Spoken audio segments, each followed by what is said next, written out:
Jadi teman-teman, WiFi itu seperti jaringan nirkabel yang kita gunakan sehari-hari untuk internet kan? WiFi telah berkembang sejak pertama kali diciptakan, misalnya WiFi 802.11a. Kerja di frekuensi 5 GHz dan memiliki kecepatan 54 Mbit per second, tapi jangkauan lebih pendek. Kemudian ada WiFi 802.11b yang lebih lambat dengan kecepatan 11 Mbps, tapi memiliki jangkauan lebih luas karena bekerja di frekuensi 2,4 GHz. Selain itu, WiFi 802.11g menggabungkan yang terbaik dari kedua standar sebelumnya dengan kecepatan 54 Mbps dan jangkauan yang lebih baik. Semua perkembangan ini bertujuan agar kita bisa tetap terhubung dengan internet secara lebih efisien.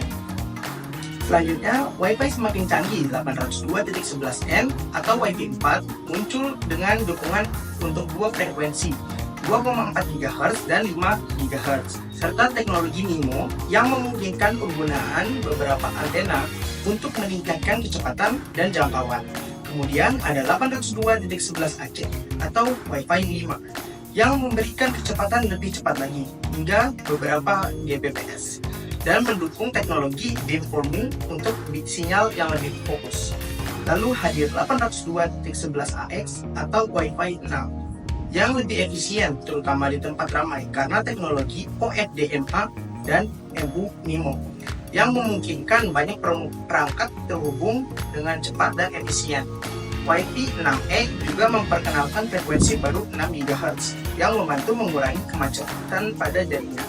Dan akhirnya kita punya WiFi 7 atau 802.11be yang membawa peningkatan signifikan.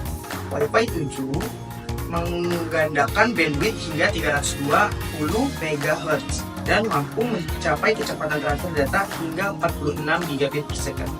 Ini sangat ideal untuk aplikasi masa depan seperti streaming 8K, augmented reality AR, virtual reality VR, serta gaming cloud dengan latensi sangat rendah.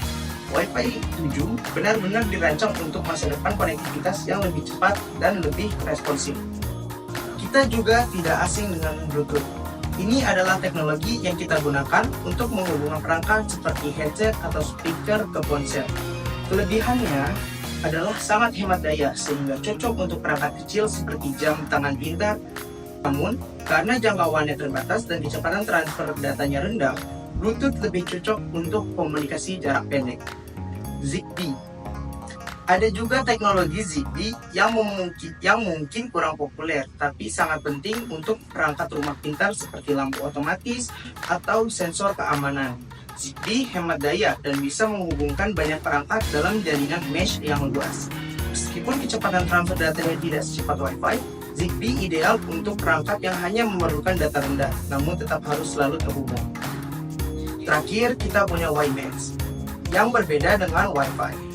WiMAX digunakan untuk menyediakan akses internet di daerah-daerah yang tidak terjangkau kabel, seperti di pedesaan atau daerah terpencil. Teknologi ini memungkinkan akses internet dalam jangkauan yang lebih luas, tapi memerlukan infrastruktur yang lebih mahal dan kompleks. Meski begitu, WiMAX tetap sangat berguna untuk menyediakan internet di tempat-tempat yang sulit dijangkau.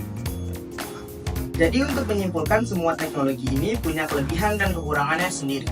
Wi-Fi unggul dalam kecepatan dan kompatibilitas, tapi jangkauannya terbatas.